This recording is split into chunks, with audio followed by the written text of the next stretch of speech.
প্রশংসা বাদ দিয়া মানুষের প্রশংসা করেন, তাহলে আপনি ওই জায়গায় অবশ্যই আল্লাহর সাথে অংশীদারিত্ব করলেন। আর যে ব্যক্তি আল্লাহর সাথে অংশীদারিত্ব করে ওই ব্যক্তি কখনো মুমিন হতে পারে না, ঠিক না? এজন্য আমার ভাইরা, আল্লাহ তাআলা ওয়াদা করেছেন আমাকে স্মরণ করার পর তোমাদের দায়িত্ব হলো প্রশংসা হবে কার? বলুন তো, প্রশংসা করবেন কার? আল্লাহর প্রশংসা করার পর আল্লাহ তাআলা বলেন যারা আমার নিয়ামত পর প্রশংসা করে আমি আল্লাহ রাব্বুল আলামিন তাদের নিয়ামত বাড়িয়ে দেই। সুবহানাল্লাহ। এই যে জান্নাতের বাগান, এটা কি নিয়ামত নয়? বলুন, এটা কি নিয়ামত নয়? এটা কি নিয়ামত না গজব? আমাদের সন্তান নিয়ামত, আমাদের সম্পদ নিয়ামত, আমাদের স্ত্রী নিয়ামত, কিন্তু আমাদের ক্ষমতা বুঝি আল্লাহর নিয়ামত নয়। ক্ষমতাও কি? যারা ক্ষমতা পাবেন, ক্ষমতা পাওয়ার পর যদি আল্লাহর নিয়ামত মনে করে প্রশংসা করে, তাহলে ক্ষমতার চেয়ারের স্থায়িত্ব দান করবেন কে?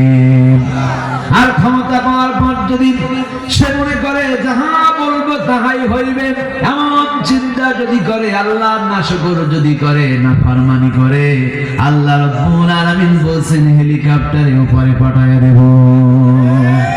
কোরআন বলল লাইন শাকারতুম লাযীদান্নাকুম ওয়া লাইন কাফারতুম ইন্না আযাবী লাশাদীদ। আল্লাহ তাআলা বলেন যারা আমার নিয়ামত পর প্রশংসা করবে, কৃতজ্ঞতা পেশ করবে, বাড়াবাড়ি করবে না, ফালাফালি করবে না, আমি আল্লাহ রাব্বুল আলামিন তাদের নিয়ামত বাড়িয়ে দেব। সুবহানাল্লাহ। আর যদি নিয়ামত পাওয়ার পর নাশকর করেন, নাফরমানি করেন, আল্লাহ রাব্বুল আলামিন বলেন যে চেয়ার তাদেরকে প্রদান করেছি ওই চেয়ার তাদের পিছন দিকে আস্তে করে সরায় নেব।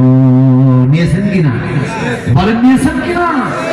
এটা তাদের জন্য শাস্তি, আর সামনে যারা চেয়ার আসবে তাদের জন্য শিক্ষা।